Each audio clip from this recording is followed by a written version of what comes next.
كل سنة وانتم طيبين. رمضان كريم وصيام مقبول. رمضان بيفكرنا بالتراث وبالتاريخ، وعلى فكرة تراثنا فيه جانب مهم عايز أكلمكم عنه، اللي هي إسهامات المسلمين في العلم والمعرفة.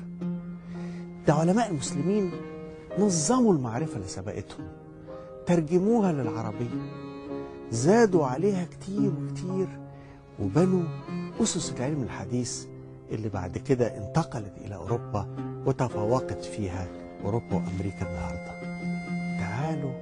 تعالوا معايا في رحلة مع علماء الإسلام.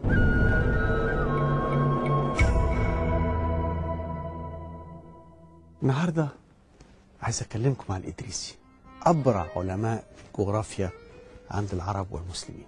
ولد الإدريسي في المغرب في مدينة سبتة سنة 1100 ميلادية. الإدريسي كان راجل متعدد المواهب، كان عنده تخصصات كتيرة، كان بيكتب في التاريخ وفي الأدب وفي الشعر وفي علم النبات.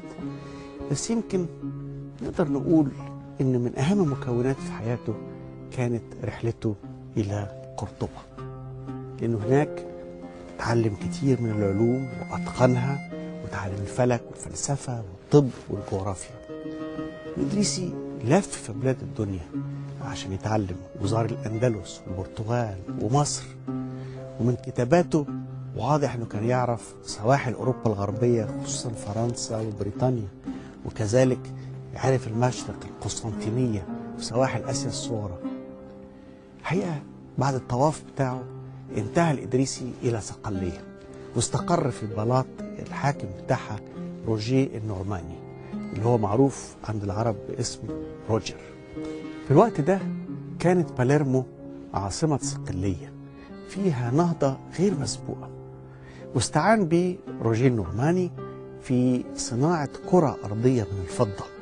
والحقيقة كمان الإدريسي وضع شرح تفصيلي للكرة الفضية دهيا، ورسم خريطة للأرض بقت من أشهر الخرائط الجغرافية في كل القرون الوسطى. ولكن الكرة الأرضية الفضية تحطمت في ثورة قامت في صقلية في وقت آخر. إدريسي سافر من صقلية وراح إلى سبتة، بلد اللي اتولد فيها وتوفي هناك سنة 1166. الحقيقة في رحلته الطويلة الإدريسي قعد في حتت مختلفة ونسب لبلدان كثيرة، فمنها مثلا يقولوا عليه القرطبي، ومرة يقولوا عليه الصقلي.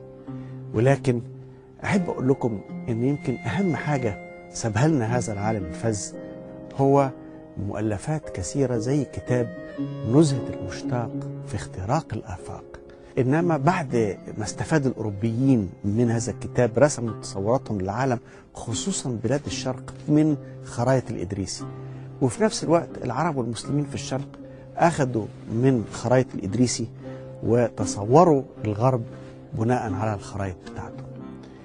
ويمكن اعتبار يعني أن كتاب نزهة المشتاق موسوعة جغرافية للعالم في القرن السادس عشر كما كان معروفا في ذلك الوقت. والإدريسي له مؤلفات أخرى كتيرة، الجامع لصفات أشتات النبات. اللي سابوا لينا في هذه الكتب كتير، ولكن أهم حاجة بنذكرها لغاية النهاردة هي رحلة جغرافيا من المغرب لأوروبا، رحلة عبر الزمان والمكان، كشف لنا فيها عن عمق فهمه لهذا العالم. وبنتيجة لهذا نجد عمق التأثير العربي الإسلامي في علم الجغرافيا، ومدى استفادة الأوروبيين من معارف علماء المسلمين.